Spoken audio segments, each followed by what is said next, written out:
जय।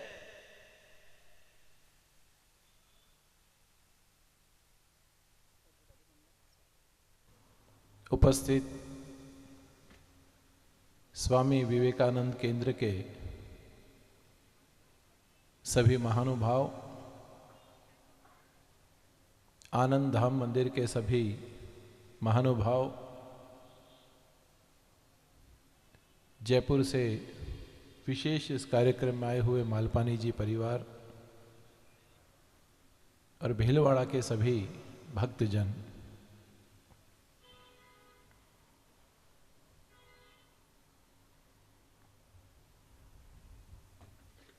अभी मंच पर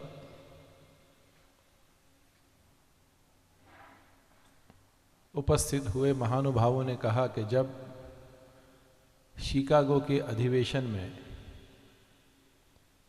स्वामी विवेकानंद जी ने कहा, भाइयों और बहनों, इतना सुनते ही वहाँ की हजारों सुनने वाली जनता खड़ी हो गई और उन्होंने ताली बजाना शुरू किया।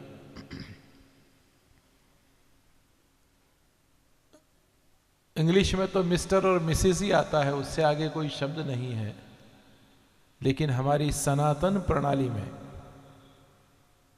माता और बहनों को विशेष संबोधन दिया गया। इसी चीज को स्वामी विवेकानंद ने जगत को सिखाया।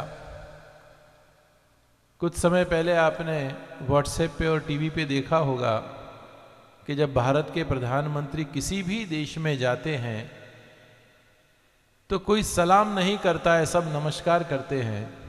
ये हमारी संस्कृति और ये हमारी सभ्यता का सबसे बड़ा द्योतक है।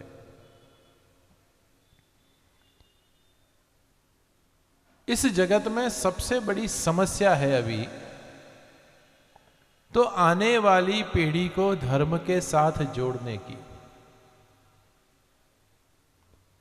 जिस परिषद में स्वामी विवेकानंद जी गए थे, मैं 5 वर्ष उस परिषद में जाके आया हूं, वर्ल्ड पार्लियामेंट ऑफ रिलीजन। मैंने अनेक धर्मों का संशोधन किया कि ये युवा वर्ग क्यों नहीं आ रहा है, और सिर्फ हिंदू में ही नहीं आता कि अन्य धर्म संप्रदायों में भी वो नहीं आता। तो एक धर्म ऐसा था जहां युवा वर्ग बहुत ज्यादा आता है, बाकी किसी भी धर्म और संप्रदाय में युवा वर्ग कम होता चला जा रहा है। और वो एक धर्म है, सफेद टोपी और लंबी दाढ़ी। उनकी जो एकता, उनका जो यूनाइटेड रहना, वो वास्तव में हमारी संस्कृति और सभ्यता के लिए एक चिंता का विषय है। हालांकि मेरा विषय नहीं है ये, लेकिन कहना इसलिए जरूरी है कि भारतीय संस्कृति और सभ्यता को तोड़ने के लिए पूरी जमात लगी हुई है। और उस जमात में कहीं न कहीं हम अपने फूलों को खिलाने के लिए, हमारे कमल को खिलाने के लिए हम प्रयत्नशील हैं। मुझे लगता है बिना कृपा के ये चीज संभव नहीं बनेगी। हम लोग तो दुनिया में घूमते हैं, आज यहां, कल कहीं, परसों कहीं, और देश और दुनिया का मेरा अनुभव ये कहता है कि सनातन धर्म में सुनते सब हैं, उसकी अनुपालना बहुत कम लोग करते हैं। मैं वैसे प्रवचन बहुत कम पसंद करता हूं। करने के बाद क्या? कुछ संकल्प आपको और हमको भी लेने पड़ेंगे। हम सुधरेंगे, जग सुधरेगा। हमें अपने जीवन से शुरुआत करनी है कि कहां हमें जाना है, हमारा गंतव्य स्थान कहां है, और वहां तक पहुंचने के लिए हमें क्या क्या करना पड़ेगा। मैं अभी एक संप्रदाय के आचार्य के जन्मदिन में गया था, तो वहां गीता का पाठ चल रहा था। तो मैंने पूछा कि आप गीता का पाठ रोज करते हैं? तो उन्होंने कहा कि नहीं, रोज करने से तो वैराग्य उत्पन्न होता है। माने आप देखो हमारे में भी कितनी अलग अलग कल्पना है, हमारे अंदर भी कितनी विभिन्नता में हम अपने संप्रदाय को ले जा रहे हैं। यही हमारे सनातन धर्म की एकता की सबसे बड़ी कमी है।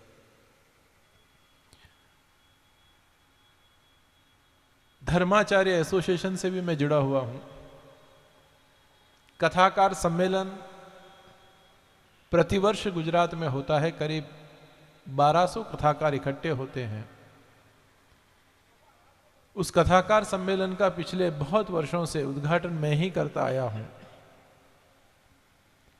शाम को पब्लिक के लिए ओपन रखा जाता है और सुबह सेशन किए जाते हैं कि कथा में कौन से विषय को कहना है। उन सब विषयों को भी कथा में किस तरीके से प्रस्तुत करना है, वो चीजों को वहां बताया जाता है।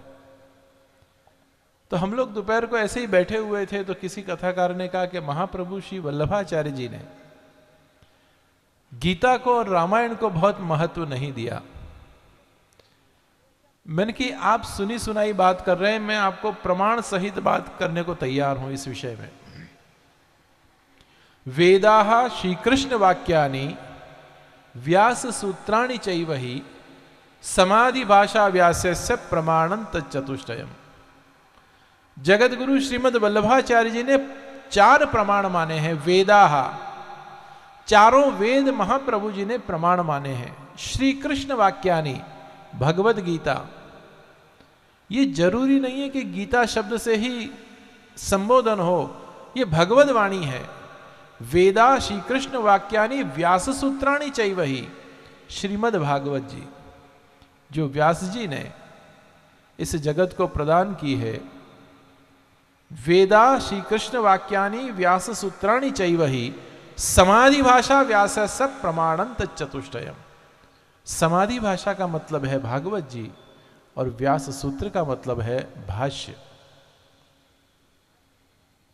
तो सब कथाकारों ने कहा कि रामायण रह गई। मैंने कहा रह नहीं गई है, मैंने आधा श्लोक आपको सुनाया, आधा मैंने मेरे कब्जे में रखा है। वेदा श्री कृष्ण वाक्यानि व्यास सूत्राणि चैवहि समाधि भाषा व्यासस्य प्रमाणं तच्चतुष्टयम्। महाप्रभु जी कह रहे हैं कि ये 4 मुख्य प्रमाण हैं, और अगर इसमें भी किसी को कोई शंका रहती है तो रामायण भारत पंचरात्रई, रामायण महाभारत और पांचरात्र आगम जो ग्रंथ हैं उसको महाप्रभु जी ने प्रमाण रूप में स्वीकार किया है। तो कहीं कहीं हमारी मान्यताएं ऐसी हैं कि वो मान्यताएं हमें धर्म से, हमारी संस्कृति से और हमारे ग्रंथों से हमको दूर कर रही है। बहुत आनंद का विषय यह है कि भगवत गीता को अब कोर्स में लाया जा रहा है। अकबर बाबर को पढ़ते पढ़ते हम लोग ऊब गए थे। उनको पढ़ाने से क्या हम अपने युवा वर्ग को अकबर बनाना चाहते हैं, बाबर बनाना चाहते हैं? क्या बनाना चाहते हैं? हम छत्रपति शिवाजी बनाना नहीं चाहते, हम महावीर बनाना नहीं चाहते, हम भक्त बनाना नहीं चाहते, हम सन्यासी बनाना नहीं चाहते। हम सिर्फ और सिर्फ उसे एक ऐसा व्यक्ति बनाना चाहते हैं जो देश और संस्कृति के विषय में उदासीन हो जाए। इस उदासीनता के कारण आज हमारी संस्कृति इस कगार पे खड़ी है कि जो मैकोले सिस्टम, अंग्रेज था एक मैकोले, उस मैकोलो ने पूरी एजुकेशन सिस्टम बनाई, और पीएन ओक साहब बता रहे हैं कि उन्होंने अपने पादरियों को एक पत्र लिखा कि हिंदू धर्म की जड़ों को खोदने का काम मैंने कर लिया है, अब हमारे पादरियों को चाहिए कि हिंदुओं की मानसिकता में हमारे धर्म को प्रस्थापित करें। शास्त्री जी आए हैं इसलिए एक विषय और छेड़ दूं। हमारी सांख्य कारिकाएं, महाप्रभु जी ने सांख्य कारिका को विशेष महत्व दिया है। लेकिन जो संस्कृत विद्यालयों में सांख्यकारिका पढ़ाई जा रही है, नाम वही है, पर वो सांख्यकारिका हमारे ऋषि मुनि वाली नहीं है। वो सांख्यकारिका एक अंग्रेज की बनाई हुई सांख्यकारिका है। जैसे संपूर्णानंद विश्वविद्यालय है वाराणसी में संस्कृत का, ऐसे गुजरात में हमारा सोमनाथ संस्कृत विद्यालय है। वहां हमारी बहुत डिबेट हुई इस विषय में, और मैंने प्राचीन वही ऋषि मुनि वाली सांख्यकारिका को वहां एडॉप्ट करवाया। हालांकि बड़े बड़े सब मेरे विरोध में थे, लेकिन थोड़ी राजनीतिक पकड़ के कारण वो वहां पर शुरू हो गई। तो आज परिस्थिति ऐसी है कि हम जिस दिशा की तरफ जा रहे हैं, उस दिशा के लिए जमीन खोदकर और पहाड़ बनाना पड़ेगा। ऊपर ऊपर के काम से हम अपनी संस्कृति की रक्षा कभी नहीं कर सकेंगे। वर्ल्ड पार्लियामेंट ऑफ रिलीजन का एक प्रसंग आपको सुनाना चाहता हूं। 141 धर्म के स्कॉलर वहां पर उपस्थित होते हैं। वहां पर जब मैंने महाप्रभु जी की बातें कही, इतने प्रश्न इतने प्रश्न इतने प्रश्न के 2.5 घंटे तक मुझे जवाब देते देते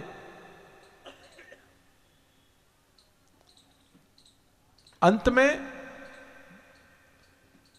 जैसे शंकराचार्य जी ने कहा है कि मोक्ष कारण सामग्र्याम भक्तिरेव गरीयसी, अगर किसी को मुक्ति की अपेक्षा है, किसी को मोक्ष की अपेक्षा है, तो भक्ति के अलावा उसके पास और कोई साधन नहीं।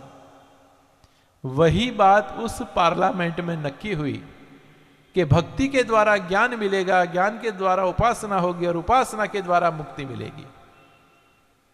मैं वापस स्टेज पर चढ़ा और मैंने कहा कि नहीं, हमारे यहां ये प्रोसीजर नहीं है। हमारी भक्ति संप्रदाय में तो यही प्रोसीजर है, आप प्रभु की भक्ति लगन से, मन से, भाव से, प्रेम से, आदर से, सौहार्द से करिए, प्रभु आपको अवश्य मिलेंगे। और मैंने कहा ये बात मैं मेरे जेब से नहीं कह रहा हूं, भगवद गीता में है कि सर्वधर्मान परित्यज्य मामेकम शरणम व्रज। वहां किसी धर्म को छोड़ने की बात भगवान नहीं कर रहे, देह धर्म और आत्म धर्म की बात भगवान ने की है। मुझे किसी ने पूछा कि गीता पढ़नी हो तो कौन सी सबसे अच्छी गीता?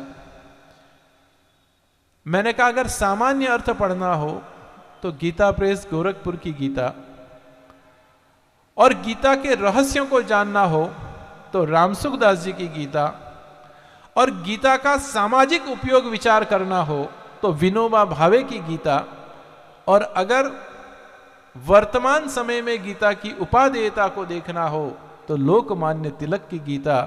ये गीता की पूरी एक सीरीज है, और जब हमारे बालकों को ये 4 प्रकार की गीता पढ़ाई जाएगी, और मैं तो आपसे ये कहूँगा कि स्वामी महर्षि अरविंदो ने जो गीता लिखी है वो महाप्रभु जी के सिद्धांत से मिलती जुलती गीता है। महाप्रभु जी का भी सिद्धांत, जिसमें विशेष रूप से जो कर्म का सिद्धांत है, वो महाप्रभु जी कर्म को अलग तरीके से मानते हैं। कभी कभी होता है कि छोटा मोटा फेरफार बहुत कुछ कार्य करवा सकता है। ऐसे ही श्री महाप्रभु जी ने जिस भगवद गीता के ऊपर विशेष रूप से कर्म में जो विभेद किया है, संचित कर्म, क्रियमाण कर्म, और वो जो प्रकार पूरा श्री महाप्रभु जी ने समझाया है, वो मुझे लगता है कि आज के युग में, आज की परिस्थितियों में, आज के मनुष्य जीवन की जीवन शैली में बहुत ही उपयोगी सिद्ध होता है। जहां तक श्रीमद् भगवद गीता का संबंध है, श्रीमद् भागवत के बाद अगर कोई विशेष ग्रंथ है तो भगवद गीता है। इस पे भी बहुत चर्चा है कि कितने श्लोक भगवान ने कहे, कितने श्लोक किसने कहे, पर मैं तो चाहता हूं कि भगवान के साथ जिसने भी जो कहा है वो भगवान समान ही है। इसलिए पूर्ण भगवद गीता ही है, भगवान ने गाई हुई गीता ही है, भगवान ने कही हुई गीता ही है, इसमें भी शंका करने की कोई आवश्यकता नहीं। गीता ऐसे ऐसे छोटे छोटे उसमें उदाहरण हैं, भक्त की पराकाष्ठा वहां बताई है। बहुत लोग कहते हैं कि हम कैसे भक्त बने, तो गीता उसका बहुत सुंदर जवाब देती है। न शोचति न कांक्षति शुभाशुभ परित्यागी यो मद भक्त समय प्रिय। भगवान को कैसे भक्त पसंद है? आज हमारी विचारधारा ऐसी है कि हम 100 रुपए धरते हैं तो हमको ये लगता है कि 80 वापस मिलेंगे, 80 मिलते हो तो हम 100 रुपए भेंट धरने को तैयार। तो महाप्रभु जी और भगवत गीता कहते हैं कि ये सिद्धांत नहीं, ये भगवत गीता में प्रभु ने स्पष्ट किया है, न शोचति न कांक्षति शुभाशुभ परित्यागी यो मद भक्त समय प्रिय। कोई चीज की अपेक्षा आपको नहीं होनी चाहिए। धर्म से आपको कुछ मिलेगा ये आपको सोचना नहीं चाहिए। धर्म हमारा कर्तव्य है, धर्म हमारी निष्ठा है, धर्म हमारा समर्पण है, धर्म हमारी संस्कृति है। इस बात को ध्यान में रखते हुए धर्म का आचरण करना चाहिए। और श्रीमद् भगवद गीता में बताया ही है कि धारय अनेन इति धर्मः, जिसे हम अपने जीवन में धारण करें, जिसे हम अपने जीवन में आत्मसात करें, जिसे हम जीवन का अभिन्न अंग बनाएं, उसी का नाम है धर्म। मैंने कल बात में एक बात बताई थी। एक 96 ईयर के एक अंकल मेरे पास आए और मुझे कहा कि मुझे आपके धर्म की दीक्षा चाहिए। तो मैंने कहा दीक्षा तो मिल जाएगी, बहुत बड़ा प्रश्न नहीं है, लेकिन आपको क्यों लेनी है? तो उन्होंने मुझे कहा कि मैं अनेक धर्म में घूम के आया हूं, अब मुझे ऐसा लग रहा है कि पुष्टि भक्ति मार्ग में ही मेरी जगह है। तो मैंने तुरंत उनसे कहा, मैंने कहा अभी 5 साल और हैं आपके पास, दुनिया के और कोई धर्म को टेस्ट करना हो तो आप टेस्ट करके आइए। बाकी हमारा तो वो संप्रदाय है कि नारायण नारायण बोलने से जो अजामेल की मुक्ति होती हो, तो प्रभु का एक बार नाम लेने से भी आपको मुक्ति प्राप्त होगी। ये हमारी सनातन धर्म की, हिंदू धर्म की और विशेष रूप से पुष्टि संप्रदाय की एक विशेष विधा है। तो भगवत गीता ने अनेक धर्म संप्रदाय के ग्रंथों को संचित किया है। पुरुषत्रयी में भी गीता है और प्रमाण चतुष्टय में भी गीता है। आप देखिए जहां जाएंगे वहां गीता तो होगी होगी और होगी। उसका कारण है कि जिसने जिस प्रकार के धर्मों का निर्माण किया, जिस प्रकार से भगवद आज्ञा होती गई और धर्मों का विस्तार होता गया, उसी प्रकार से भगवद गीता में से ही उन्होंने अपने अपनी भावना से अपने अपने अर्थ लगाकर भगवद गीता का प्रचार प्रसार किया। हमारे यहां तो 3 ग्रंथ ऐसे हैं, निबंध ग्रंथ कहे जाते हैं, शास्त्रार्थ, सर्वनिर्णय और भागवतार्थ। तो जो शास्त्रार्थ प्रकरण है उसको गीतार्थ प्रकरण भी कहते हैं। अनेक उपाय, अनेक सिद्धांत श्रीमद् भगवद गीता के महाप्रभु जी ने उस शास्त्रार्थ प्रकरण में प्रस्तुत किए हैं। और भागवतार्थ प्रकरण, जहां भागवत जी के अनेक अर्थों को श्री महाप्रभु जी ने अपनी तरीके से, जो भागवत का भक्तिमय अर्थ है, उस तरीके से समझाने का प्रयत्न किया। कल मैं और शास्त्री जी इसी विषय की चर्चा कर रहे थे कि आज के युवा वर्ग को ग्रंथ पढ़ने की इच्छा नहीं है, उसको सिर्फ गूगल पढ़ने की इच्छा है। और गूगल में सभी बात सत्य होती है, ये मानने का कोई कारण नहीं। मैं आपको 2 वेबसाइट ऐसी बता सकता हूं जो गीता का प्रचार कर रही हैं, लेकिन सनातन धर्म की वो संस्था ही नहीं है। अब आपके बच्चे अगर वो देखते हैं वो, तो कि देखो गीता का ही तो है, इसमें पढ़ने में क्या आपत्ति है। 3 अध्याय तक वो लोग जा रहे हैं और चौथे अध्याय से उन्होंने उनकी व्याख्या करना शुरू कर दिया और पूरी गीता बाद की उन्होंने उनके अर्थ लगा के उस गीता को आगे बढ़ाया है। और वहां गीता को आगे बढ़ाने के अलावा गीता को पद पद पे काटने का प्रयत्न किया है। तो ऐसी संस्थाएं भी काम कर रही हैं, ऐसी वेबसाइटें भी काम कर रही हैं कि जो हमारे धर्म और संस्कृति को नुकसान पहुंचाए। इसलिए मैं तो ये चाहूंगा कि हमारे बच्चों को संक्षिप्त में तो संक्षिप्त में और विस्तार से तो विस्तार से भगवद गीता और श्रीमद् भागवत जी, इन 2 का अनुसंधान निश्चित रूप से होना चाहिए। मैं मेरे पिताश्री की एक बात हमेशा प्रवचनों में कहता हूं, पिछली बार भी मैंने इसी स्टेज से कही थी। मुझे साधु संतों को पढ़ने की बहुत आदत थी, तो जब मैं कोई अच्छे साधु संत की पुस्तक लेके आता तो मेरे पिताश्री कहते कि पुस्तक बहुत अच्छी है, मुझे दे दे, और वो लेके और उसको कबाट में धर देते। करीब 50-60 पुस्तक मेरी उन्होंने कबाट में धर दी। एक दिन मुझसे रहा नहीं गया, मैंने उनसे कहा मैं जो पुस्तक लाता हूं आप कबाट में धर देते हो, उसका कारण क्या? तो उन्होंने मुझे कहा कि मैं इसी क्षण की प्रतीक्षा कर रहा था कि तू मुझे ये प्रश्न करे। और उन्होंने जो जवाब दिया कि जहां तक अपना मजबूत नहीं हो वहां तक दुनिया में घूमने की आवश्यकता नहीं है, और अपना अगर मजबूत हो जाता है तो दुनिया में कहीं कोई समस्या नहीं है। और यही महाप्रभु जी का सिद्धांत है। अन्याश्रय सब समझाते हैं, लेकिन अनन्याश्रय समझाने वाले शास्त्री जी जैसे बहुत कम लोग हैं जो अनन्याश्रय की बात करते हैं।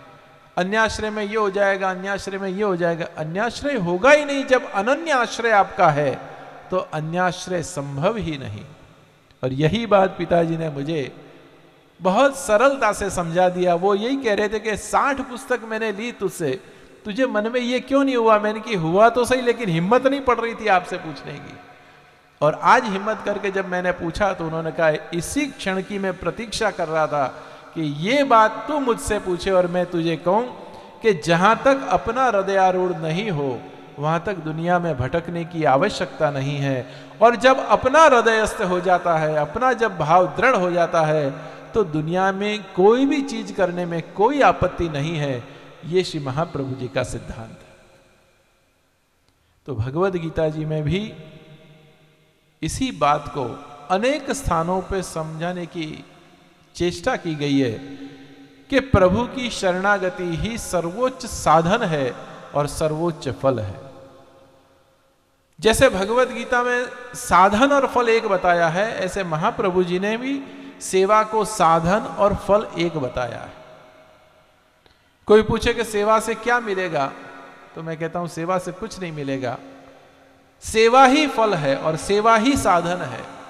आपके जीवन का एक क्षण व्यस्त बिगड़े नहीं, उसकी चिंता महाप्रभु जी ने की। और इसी प्रकार भगवान ने गीता में उसी चीज की चिंता की है कि अगर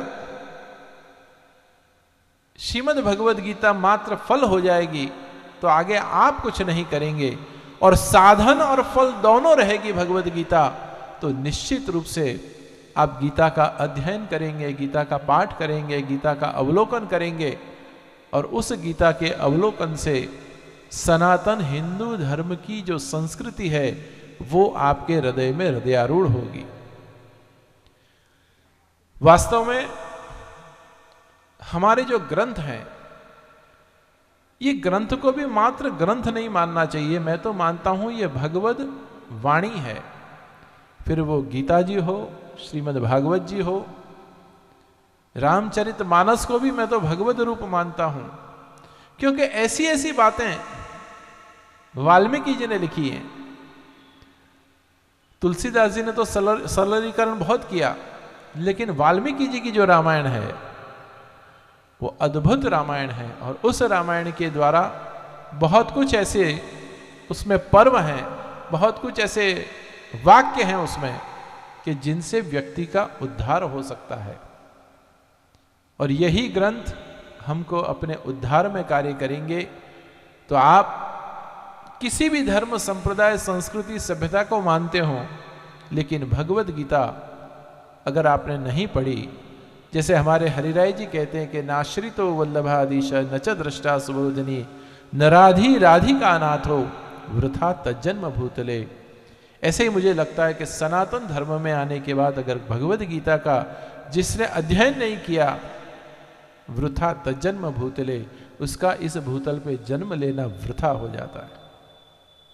तो श्री महाप्रभु जी ने जिस जीव पर कृपा की है, जो जीव श्री वल्लभ की शरण में गया है, मुझे लगता है उसे पहले मनुष्यता सीखनी चाहिए, उसके बाद वैष्णवता सीखनी चाहिए। और वैष्णवता सीखी नहीं जाती, वैष्णवता अपने आप उसके हृदय में आके स्थिर हो जाती है। हमारे यहां दो चीज मानी गई है, एक प्रमाण और एक प्रमेय। पुष्टि का ये जो महारथ है वो प्रमाण और प्रमेय दो पहिए पे चलता है।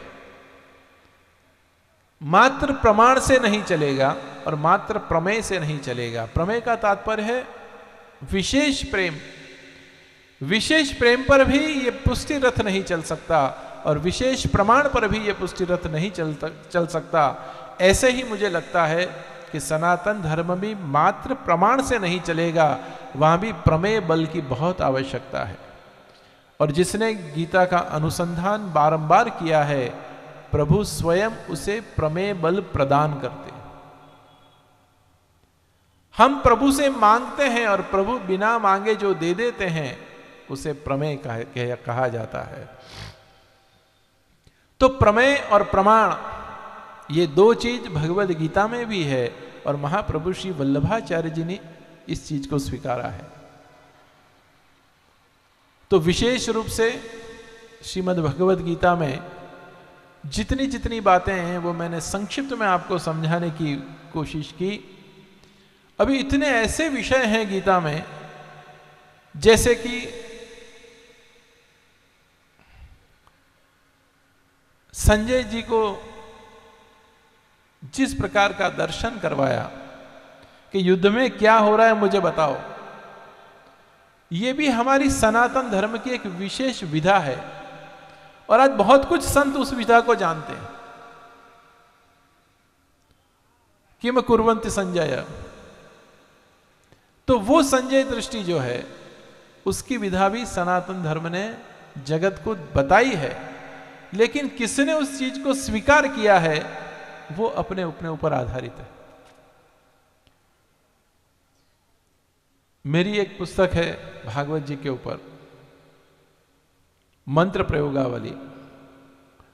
विभिन्न प्रकार के मंत्र श्रीमद् भागवत जी में हैं, इसी प्रकार विविध प्रकार के मंत्र श्रीमद् भगवत गीता में भी हैं।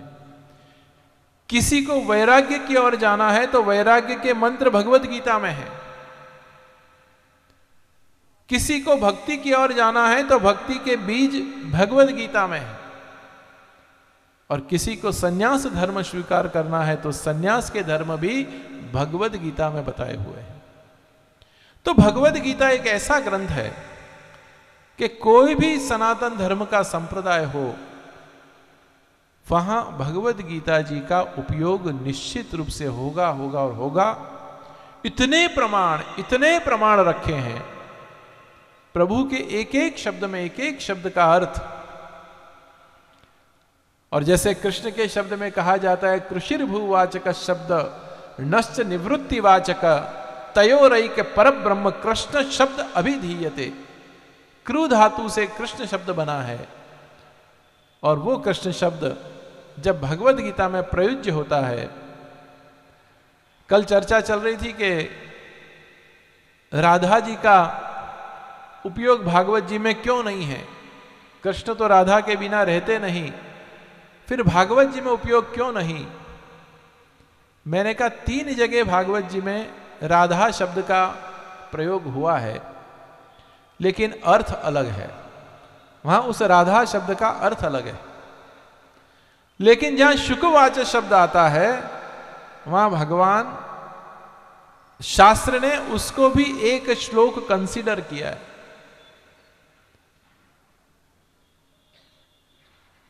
श्लोक के ऊपर लिखा होगा, आप भागवत जी देखना, शुकोवाचा आता है, तो वो भी एक श्लोक है। इसीलिए उसको कंसीडर किया कि वो राधा वाचक है, वो स्वामिनी वाचक है, इसीलिए उस शब्द का प्रयोग श्रीमद् भागवत जी में किया। लेकिन हमारी पुरानी परंपरा है कि स्त्री पुरुष का नाम नहीं लेती और स्त्री बिना पर्दे के बाहर नहीं निकल सकती, वो हमारी संस्कृति थी। तो उस जमाने के अनुसार कहीं नाम का उल्लेख नहीं है। और दूसरी बात, कृष्ण के हृदय में जो विराजमान है उसे लिख के प्रमाण देने की कोई आवश्यकता व्यास जी ने नहीं समझी, इसलिए शायद नाम नहीं दिया। जो अभिन्न है ही नहीं, जो अलग है ही नहीं, एक है, तो उसमें प्रमाण की कोई आवश्यकता नहीं। और यही बात श्री महाप्रभु जी भी कहते हैं कि उभय स्वरूप की कृपा जहां तक जीव को नहीं होती, वहां तक जीव प्रभु के लायक सिद्ध नहीं हो सकता।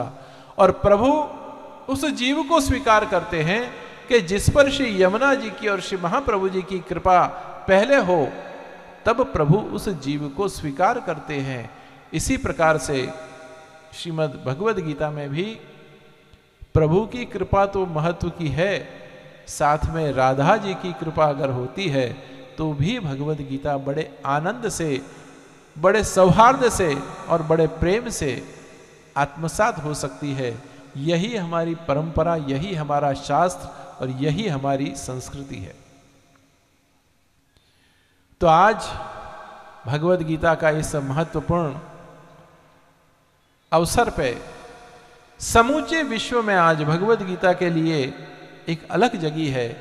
और मुझे कहते हुए आनंद है कि वर्तमान सरकार ने भगवद गीता और योग को समूचे देश और दुनिया के अंदर पहुंचाया है। आज 103 कंट्री योग शास्त्र के ऊपर विशेष अध्ययन कर रहे हैं। करीब 7,000 के ऊपर योग के ऊपर पीएचडी हो चुकी है। तो ये सब बातें जो हैं, ये हमारी संस्कृति और सभ्यता को आगे बढ़ाने के लिए सर्वोच्च साधन और सर्वोच्च उपाय हैं। हम अपने बच्चों को मात्र ग्रंथ नहीं पढ़ाएं, ऐसी सब बातों से भी उनको अवेयर करें।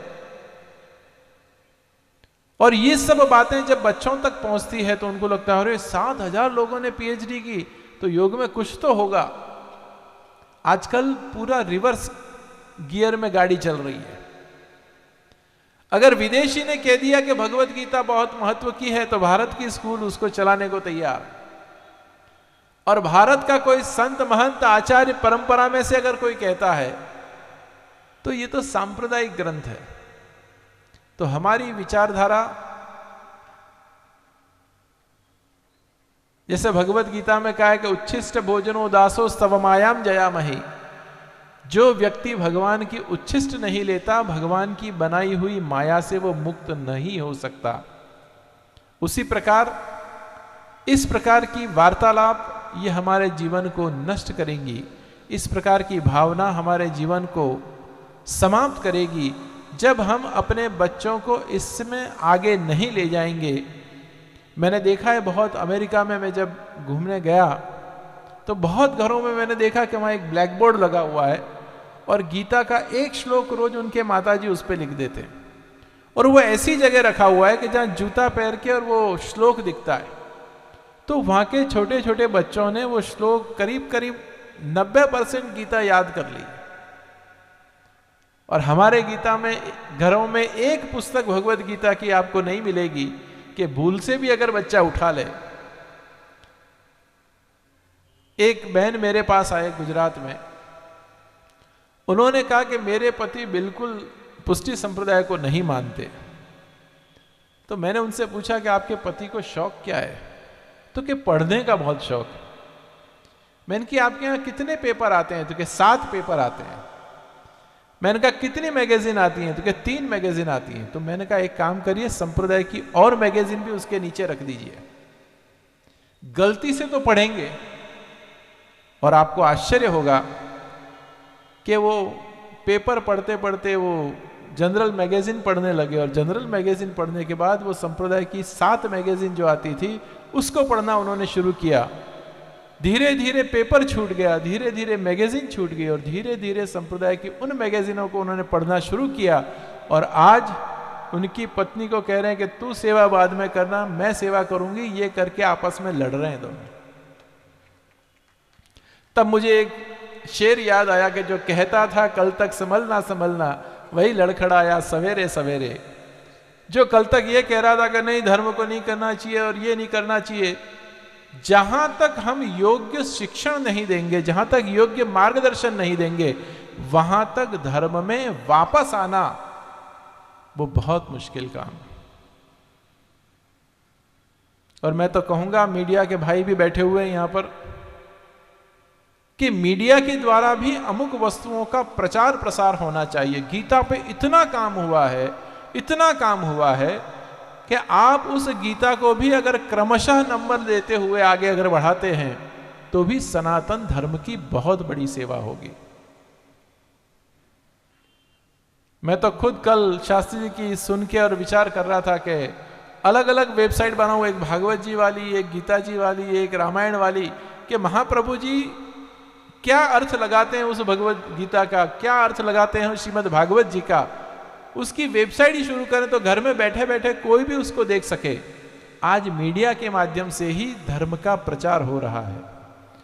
अब उसमें सही भी हो रहा है और गलत भी हो रहा है, उसका कौन निर्णय करेगा कि ये सही है कि गलत है? ये अपनी स्व विवेक बुद्धि से ही इसका निर्णय हो सकता है। बाकी ये चीज बताने वाला भी अब कोई नहीं है कि सही क्या है और गलत क्या है। माता पिता के पास समय नहीं है और बालक के पास समय है, पढ़ाई करता है वो, तो उसको बताने वाला नहीं है कि अब मुझे क्या करना चाहिए।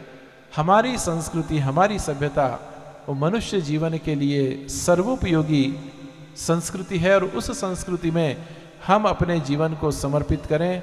यही अभ्यर्थना प्रभु के चरणों में समर्पित करता हूँ।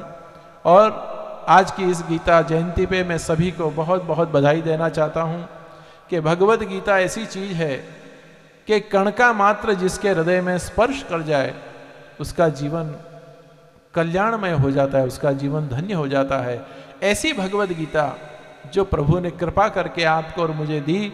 मैं हमेशा कहता हूं कि जो अर्जुन जी नहीं होते तो गीता नहीं होती, और दामोदर दास सरसानी जी नहीं होते तो श्री महाप्रभु जी के षोडश ग्रंथ नहीं होते। आप देखिए सब एक साथ चल रहे हैं।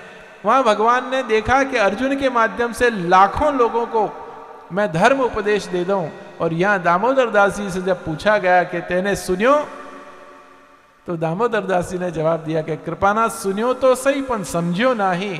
जो दामोदर दास जी कहते थे कि हाँ सुन लिया और समझ गया, तो शायद है कि हमें शास्त्रों का अवगाहन नहीं मिलता। वहां अर्जुन जी ने भी यही कहा कि कृपानाथ सुनियो पर समझियो नहीं। तब उन्होंने भक्ति योग, ज्ञान योग, कर्म योग, एक एक चीज खुल के समझाने का प्रयत्न किया। तो वहां दामोदर दास जी हैं और यहां अर्जुन है। ये दोनों की समानता एक समान है, और हमारी संस्कृति, हमारी सभ्यता हमारे साथ है। और वयम रक्षा महा, आचार्य चतुर्सेन शास्त्री के 2 भाग हैं, वॉल्यूम है, बहुत पढ़ने जैसे हैं। उन्होंने लिखा है कि जो अगर हम धर्म की रक्षा करेंगे तो धर्म हमारी रक्षा के लिए आधी रात को खड़ा है, और हम ही अगर धर्म की रक्षा नहीं करेंगे तो मुझे लगता है कि वृथा तज्जन्म भूतले, इस भूतल पर हमारा जन्म लेना वृथा है। तो आज के दिन मैं सभी से यही निवेदन करना चाहूँगा कि अपने अपनी संस्कृति को, अपनी अपनी सभ्यता को, अपने अपने भावों को, अपने प्रेम को प्रभु के चरणों में समर्पित करके और हमारे ग्रंथों का अवलोकन करें और बालकों को अपनी भाषा में समझाने का प्रयत्न करें। बड़ी मुश्किल है आज के बालकों को भागवत जी और गीता जी समझाना, क्योंकि हमारे यहाँ तो कहा जाता है कि जहां तक गुरुमुख नहीं हो वहां तक वो चीज फलित नहीं होती।